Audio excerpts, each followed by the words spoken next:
ఇక్కడ మనం 3 కప్పుల అటుకులు తీసుకున్నాం. ఈ అటుకులు నిండే వరకు నీళ్లు పోసి చేత్తో ఒకసారి బాగా మిక్స్ చేసిన తర్వాత ఆ నీళ్లు ఏమీ లేకుండా వంపుకోవాలి.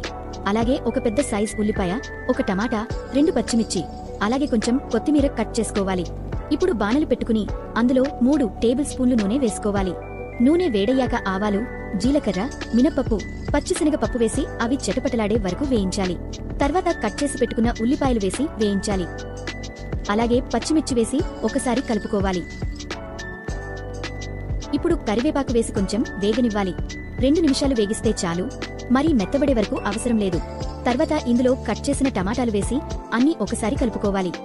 ఇందులో పసుపు, అలాగే ఉప్పు వేసి బాగా మిక్స్ చేసుకోవాలి.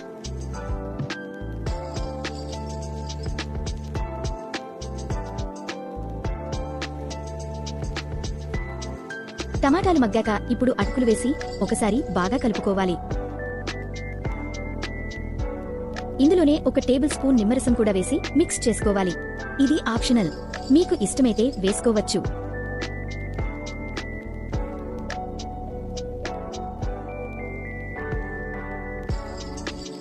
ఉప్పు సరిపోతుందో లేదో చూసుకుని అవసరమైతే కొంచెం వేసుకోండి. చివరిగా కొత్తిమీర వేసి మిక్స్ చేసుకుంటే అంతే, అటుకుల ఉప్మా రెడీ. ఈ రెసిపీ చాలా ఈజీగా చేసుకోవచ్చు. ఒకసారి మీ ఇంట్లో ట్రై చేసి ఎలా వచ్చిందో కామెంట్ చేయండి. మరిన్ని ఇలాంటి ఈజీ రెసిపీల కోసం ఛానల్ను సబ్స్క్రైబ్ చేయండి.